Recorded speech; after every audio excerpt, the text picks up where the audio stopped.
श्री परमात्मने नमः। ओम श्री सत्य गुरुदेवाय नमः। देखिए ये भगवान ये बता रहे हैं, ये 9वें अध्याय का 29वां श्लोक। भगवान सब प्राणियों के लिए सम हैं, बराबर हैं। श्लोक क्या बता रहा? यद्यप मैं सब भूतों में समभाव से व्यापक हूँ, ना कोई मेरा प्रिय है और ना कोई मेरा प्रिय है, परंतु जो भक्त मेरे को प्रेम से भजते हैं वे मेरे में और मैं उनमें प्रत्यक्ष प्रकट होता हूँ। भगवान कहते हैं मैं हूँ सभी में सम, लेकिन जो मुझको प्रेम से भजते हैं, निष्काम भाव से भजते हैं, तो उनके सामने मैं प्रत्यक्ष रहता हूँ। प्रत्यक्ष भगवान नहीं रहते, भगवान का भक्त अपना विचार से भगवान को खड़ा कर लेता है। भगवान तो रहते सबके आगे हैं, हर समय भगवान सबके प्रत्यक्ष हैं। धरती नहीं है ही भगवान, तब तो इसके अंदर शक्ति है किसकी? परमात्मा की। सूरज नहीं है ही भगवान, हवा नहीं है ही भगवान, ये कितना जीवन दान देती है। जल नहीं है ही भगवान, हर समय वो प्रत्यक्ष है, लेकिन हम नहीं देख पाते अपनी कामनाओं और इच्छाओं के कारण, अपने अहंकार के कारण। लेकिन जो निष्काम भाव से, जो अपने स्वभाव संस्कार से भगवान में रचे पचे रहते हैं, तो कहते वो भगवान में हमेशा उनके प्रत्यक्ष रहते हैं। माने वो प्रत्यक्ष कर लेते हैं कि भगवान तुम ही हो, तुम्हारे अलावा दूसरा और कुछ नहीं है। तो इसलिए समझा रहे कि सम रूप से और सब प्राणियों के अस्तित्व रूप में स्थित है ही, उनकी पूजन करने न करने से और कर्म को भगवान को अर्पण करने या ना करने से भगवान को कोई फर्क नहीं पड़ता। उससे कोई भगवान को संबंध नहीं है, वो तो अपना स्वभाव है, संस्कार सब देता है। परंतु जो व्यक्ति भगवान का भजन करता है और अपने कर्मों को निष्काम भाव से करता है, कहते देखिए तुम अगर भगवान का कोई पूजन करते हो, कोई कर्म करते हो, तो उसका फल मांग लेते हो, भाई देते हो लेते हो, उससे भगवान को क्या मतलब है? दुकानदार के पास तुम जाओ, कोई पैसे दो और चीज़ वस्तु खरीदो, तो दुकानदार को क्या मतलब है? वो तुमसे कौन संबंध जोड़ेगा? लेकिन तुम निष्कामता से वहाँ जाओ, उसका काम करके आओ और उसके बाद में भी उसे पैसे ना लो, चीज़ वस्तु ना लो, तब वो विचार भी करेगा, मन में सोचेगा कि आखिर जौन है, आखिर ये कौन है? जैसे बताया नहीं है, एक बार दृष्टांत बताया कि एक राजा जो थे तो उससे एक बच्चा जो है मिलना चाहता था। वो कहता था हम राजा से मिलना चाहते हैं। तो उनकी माँ ने यही बताया कि जाओ राजा का जो कार्य हो रहा है उसमें कार्य करो जा करके, और जो है फिर राजा तुमसे मिलेगा। तो लड़का भाई उनका महल बन रहा था, तो वो रोज़ाना सुबह से लाके शाम तक काम करे। अब जब उसको पैसे तिहाड़ी उसको मिले तब वो ले नहीं। सब लोग कहते थे कि आखिर ये लेता क्यों नहीं, लेता क्यों नहीं। धीरे धीरे ये खबर राजा की तक पहुंच गई। राजा ने कहा कि आखिर वो कौन लड़का है, इतना काम करता है, अब फिर भी वो कुछ नहीं लेता है। तो राजा स्वयं उससे मिलने के लिए अब पूछा भी कि बेटा तुम इतना काम करते हो लेकिन कुछ भी नहीं लेते हो, क्यों? तो कहा राजा हम आपसे मिलना चाहते थे, अगर हम ऐसा ना करते तो आप हमसे मुलाकात नहीं करते, क्योंकि उससे कोई मतलब नहीं था। कितने लोग काम करते हो लेकर के चले जाते हैं, लेकिन वो नहीं ले रहा था। इस पर राजा ने ध्यान दिया। क्यों? तो उसके अंदर विचार आया आखिर वो कौन है, कैसा है, क्यों ऐसा कर रहा है, उसके अंदर मन में आया। तो राजा ने उसको अपने साथ ले गए और महल में रख करके अपने ही राज्य में उसको कार्यभार दे दिया। हर समय माने राजा उसके साथ। एक बार मिलने का मन था उसको राजा से, तो वो सदैव के लिए राजा के पास हो गया। ऐसे ही भगवान भी बताते हैं, जब तुम निष्कामता रखते हो, कोई इच्छा नहीं रखते हो, कामना नहीं रखते हो, तब मैं सदैव प्रत्यक्ष हो जाता हूँ। माने अपना ही प्रेमी प्यारा तुमको मैं बना लेता हूँ।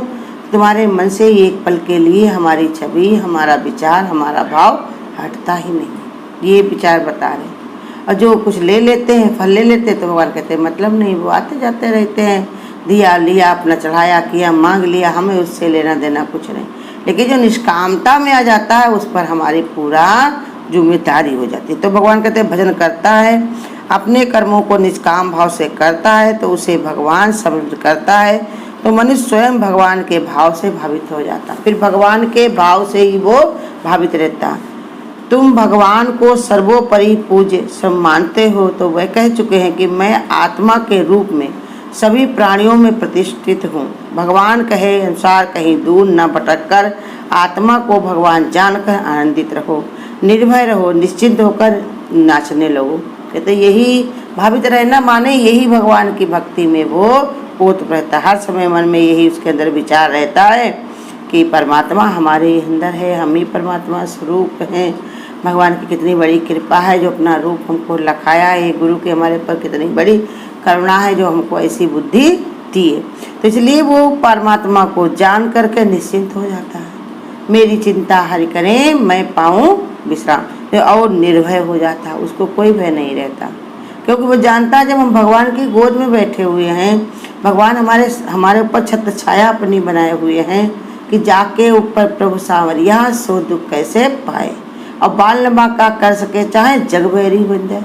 तो इसलिए भगवान कहते हैं फिर वो निर्भय हो जाता है हमारी प्रीति से, हमारे प्रेम से, हमारे भाव से। तो वही गीता बता रही कि उसके भाव से वो भावित रहता है। इस भाव के कारण उसमें किसी का अहित या कोई पाप कर्म तो होता ही नहीं जिसको बुरा फल उसे भुगतना पड़े। और बता रहे वो इतना भगवान की भक्ति में रम जाता, लग जाता है कि उसे न पुण्य होता न पाप होता, क्योंकि उसको छुट्टी नहीं है। एक लड़की की भी नई नई शादी हुई हो, लड़के की भी नई नई शादी हो, तो उसको पता ही नहीं चलता कोई क्या कह रहा, क्या वो अपने में मगन है, अपने में ही मस्त। संसारी जो भी छूटने वाले हैं, लड़ने वाले हैं, बिछड़ने वाले हैं, आगे जा कर के कितनी समस्याएं आने वाली, तब भी अगर नया नया ऐसा हो जाता है प्रेम प्यार तो इंसान को कुछ याद नहीं रहता, कोई हमको क्या कह रहा, क्या अच्छा क्या बुरा, उसको कुछ याद नहीं रहता, क्योंकि उधर उसका ध्यान नहीं है, उधर विचार नहीं है। जैसे ये बताते जब युवा अवस्था होती है तो इंसान को कुछ नहीं याद रहता है कि मैं कभी बचपन में था तो मैं कैसे परेशान था कि हमको पराधीनता थी, या मैं कभी बूढ़ा रहूँगा। वो अपनी युवा अवस्था में इतना मस्त रहता है कि उसको कुछ याद नहीं रहता। तो ये अवस्थाएं शरीर की जाने वाली हैं, लेकिन ये जो भावना है वो जाने वाली नहीं है, इतनी दृढ़ता से ठहर जाती है उसके अंदर कि भगवान के अलावा और कुछ उसके अंदर विचार ही नहीं आता। अब भगवान के भाव के कारण, निष्कामता के कारण उससे कुछ बुरा काम भी नहीं होता, और जब कोई काम नहीं होता, किसी का प्रहित नहीं होता, कोई पाप नहीं होता, तो उसका फल भी उसको क्यों भोगना पड़े, उसे क्या जरूरत है। जो शुभ कर्म होते हैं वे भुने हुए बीज की तरह हो जाते हैं, उनके लिए फल भोग करने के लिए उसको पुनः जन्म लेना नहीं पड़ता। जैसे चना में जब तक चना भुना नहीं है तब तक जहाँ भी रखोगे नमी मिलेगी, वो वहीं से ही बताए जम आएगा। लेकिन वही चना जब भून जाए तो उसको तुम पानी में डाल दो तो क्या वो जमेगा नहीं। तो इसलिए समझा रहे कि ऐसे ही जब परमात्मा का भावना हो जाती है तब फिर उसको कहीं पर भी रहे उसके अंदर कोई ऐसा विचार ही नहीं आता, कोई भाव नहीं रहता, तो उसके कारण ही उसके कर्म नहीं बनते। जब कर्म नहीं बनते तो उसका पूर्व जन्म नहीं होता। इसे समझाने के लिए एक स्कूल में पढ़ने वाले बालक का उदाहरण भी है। शिक्षक बच्चे को घर पर करने के लिए जो काम देता है उसे बालक शिक्षक का काम माने होमवर्क कहते हैं। उस काम को करने से शिक्षक का कोई हित नहीं होता, वरन जो बालक शिक्षक द्वारा दिए गए काम को मनोयोग से करता है तो उस बालक में स्वयं योग्यता की बुद्धि आ जाती है। समझा रहे हैं, जिससे उसे परीक्षा में अच्छे अंक मिलते हैं। इस प्रकार जो दैनिक कर्म मनुष्य अपने को भगवान निमित्त समझकर करता है, उन कर्मों को या कर्म के फल से भगवान की स्थिति में कोई अंतर नहीं आता, क्योंकि भगवान के पास कोई चीज़ की कमी तो है नहीं। तो अपने पुण्य अगर अर्पण कर दोगे तो भगवान के पास ज़्यादा हो जाएंगे, अगर पाप करोगे तो भगवान के चपक जाएंगे। नहीं, भगवान ये सब चीज़ों से बहुत ही न्यारा है, वो बहुत ही दूर है, बहुत उससे कोई मतलब ही नहीं है। तुम जानो, तुम्हारा काम जाने। स्कूल का बच्चे करता भी है, वो बताते हैं कि भाई टीचर के पढ़ अपना होमवर्क करके आओ। ऐसे ही भगवान भी हमको बताते हैं कि तुमको सब रास्ते हमने बता दिए, अच्छे कर्म तुम कर सकते हो, तो बुरे काम करने क्यों जाओ, जिसके लिए तुम्हें पछताना पड़े, शर्माना पड़े, लोगों के सामने नजरें झुकानी पड़े। तो इसलिए कहते वो कर्म क्यों करोगे, अब करोगे तो उसका फल तुम भुगतोगे। हमने तो अपनी तरफ से कुछ भी तुमको नहीं लिया। तो इसलिए कहते जो स्थिति में अंतर नहीं पड़ता, परंतु निष्काम भाव हो जाने के कारण करने वाले मनुष्य का ही अंतःकरण निर्मल हो जाता है, ये भगवान को प्राप्त कर लेता है। कहते क्या है कि भगवान का जो भक्त होता है वो इतना भगवान की जब भक्ति करता है तो भगवान उसके अंतःकरण को बिल्कुल निर्मल कर देते हैं। आगे 10वें अध्याय में बताएंगे भगवान कि जो निरंतर मेरा भजन करते रहते हैं, मेरे अलावा उनके अंदर कोई चाहना नहीं होती है, इसका भाव होता है, तो मैं उनके अंदर ज्ञान रूप दीपक जला देता, प्रकाशित कर देता हूँ। भगवान कहते देखो तुमसे भी कोई बार बार तुम्हारे दरवाजे पर आए, पूछे, बार बार तुमसे कहे, तो तुम भी मन में आने लगता है कि लाओ उसकी हम मदद कर दें। बेचारा नहीं जानता, बार बार आता, कहीं पूछ रहा, कुछ भी बता रहा हो तो वो रास्ता उसको बता देते हो। तो ये तो परमात्मा करुणा का सागर है, ममता की मूर्ति। ऐसे ही परमात्मा बना है वो। संसार उसको स्वयं परमात्मा महेश्वर हमारे सब लोगों के ऊपर वही ईश्वर है, उसी के अलावा और किसी का कोई जोर नहीं है। उसी की शक्ति से ही सब शक्तिमान है, उसी की भक्ति में सब रमे हुए हैं। लेकिन नहीं जानने के कारण, ये नहीं समझने के कारण ऐसे उलझे घूमते हैं, कहीं पर अहंकार से, कभी कोई समस्या से उलझे रहते हैं। परंतु निष्काम भाव हो जाने के कारण मनुष्य का भी अंतःकरण निर्मल हो जाता। भगवान कहते हैं रोज जब वहाँ पर रगड़ लगती है, पाप पुण्य कुछ नहीं होता है उससे, तो भगवान कहते मैं उसको जौन है बिल्कुल निर्मल कर देता हूँ। जो समरस हैं, व्यापक हैं, शांत हैं, निर्विकार हैं, नित्य जो अच्युत हैं, त्रिगुणमय तीत हैं, निष्क्रिय सदा मुक्त हैं, जो निर्दोष अनंत है, अविनाशी है, यही अखंड ज्ञान स्वरूप भगवान है। वो परमात्मा मेरी अपनी आत्मा है, कोई दूसरा नहीं, वो मेरी आत्मा है। लेकिन न जानने के कारण वो कहीं दूर ढूंढते हैं, कहीं और से पूछते हैं। लेकिन भगवान कहते हैं तुम्हारा ही अपना स्वरूप, यही की चर्चा करो, प्रिय की चर्चा या प्रिय का प्रचार करो। हमें समझाया गया कि जब तक तुम सत्यचेतन ज्ञान स्वरूप आत्मा में ही मन को नहीं लगाओगे, आत्मा में बुद्धि को नहीं स्थिर करोगे, आत्मा में ही अहम और अहंकार को समर्पित नहीं करोगे, तब तक सुख के अंत में दुख को विपत्तियों से मुक्त नहीं हो पाओगे। जब तक अपनी ऐसी स्थिति नहीं बनाओगे तब तक दुखों से तुम्हारा ताता नहीं टूट सकता, क्योंकि दुख तुमने खुद बनाए हुए हैं। जब रोज बात वही बताई जा रही, समझाई जा रही है, तब भी नहीं मानते। जैसे बच्चा ही है, टीचर रोज बताता है पढ़ो लिखो बढ़िया, आगे जा करके कमाओ खाओ बढ़िया, ऐसे गाड़ी में घूमो, सफ़ेद कपड़े में टहलो, ऐसा करो। लेकिन बच्चा नहीं पढ़ता है तो फिर टीचर क्या करे, अपनी ज़िंदगी वो स्वयं ही बर्बाद करता है। ऐसे ही भगवान भी कहते हैं कि हम तुमको रातों दिन समझाने के लिए संत महात्मा गीता भागवत सब कुछ हम तुम्हें समझा रहे हैं, लेकिन ना जानने के कारण तुम ऐसे ही उलझे रहते हो। इसलिए बता रहे हैं कि ये तुम नहीं जान पाते हो। और लेकिन जो भगवान में रम गया, लग गया, तो भगवान उसके अंतःकरण को बिल्कुल निर्मल कर देते हैं।